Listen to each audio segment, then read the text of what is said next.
I would actually like to take the story a little further back. Oh, lovely. You're all... For 2 years of my life, I have stood at the bus stop right here. I was a Mitibai student. Oh, wow. For 2 years of my life, I have stood at this bus stop. I was a science student, so my classes used to be from 7:30 to 1 o'clock in the afternoon. And I used to stand at the bus stop over here, wait for 79, 33, 38. These were the three buses that used to take me home. And I want to know, how much does the vada pav cost over here now? It's pretty steep now. It's pretty steep. 30? 20? So when I was doing my junior college in Mitibai, this was 2001 to 2003. By the way, when was the last time you had a vada pav? Vada pav? I keep having vada pav on set. Yeah, I call for vada pavs. But in 2001 to 2003, I was in Mitibai. And that time, the vada pav used to be of 5 rupees. 5 rupees. So I've started from here. Right. And then, of course, I did my engineering from Rajiv Gandhi Institute of Technology.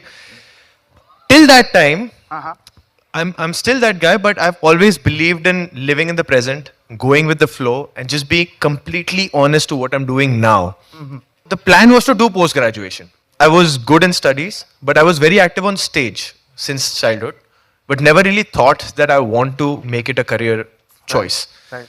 So when I was doing my engineering in the second year, the college faculty took us to an industrial visit to show us ki bachcho, this is your future. You know, when you pass out, you complete your graduation, this is how an MNC looks, this is how the work, Right.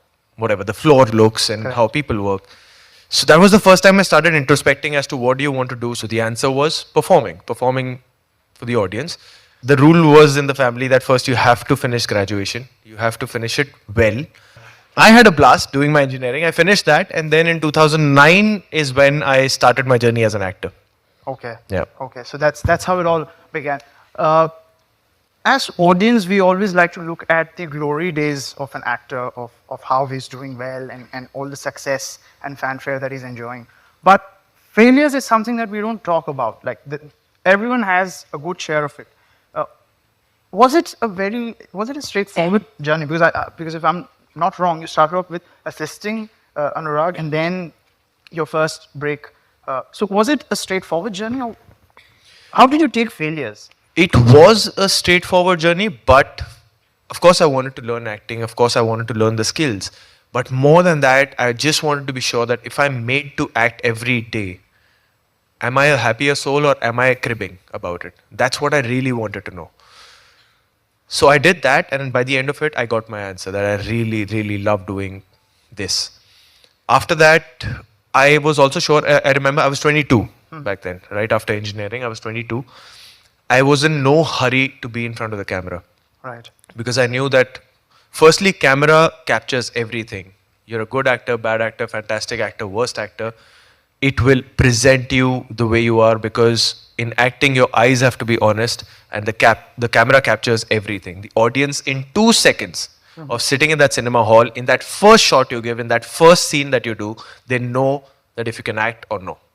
And once they've made that judgment, it's a very uphill task to really prove your worth to the audience. So I wanted to do all of that before actually coming to the audience. You were very patient. So I had kept 5 years in my mind to learn the tropes, to meet people, learn from them, assist them, do backstage in theater, do everything that is related to cinema and acting, learn all that I can before I'm fairly even confident to face the camera and come in front of the audience.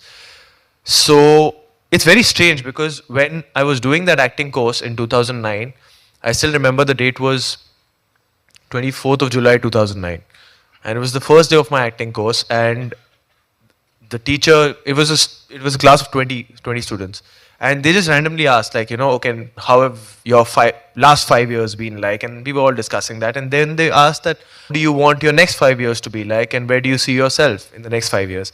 And I really am not a big fan of this question, because I don't know what I'm going to do in the next 5 minutes, and I really don't want to know where I'm going to be. Sometimes where you think you're going to be in the next 5 years is much smaller than what God has planned for you.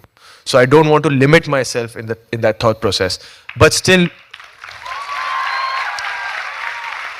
so But I was asked that I'll do theatre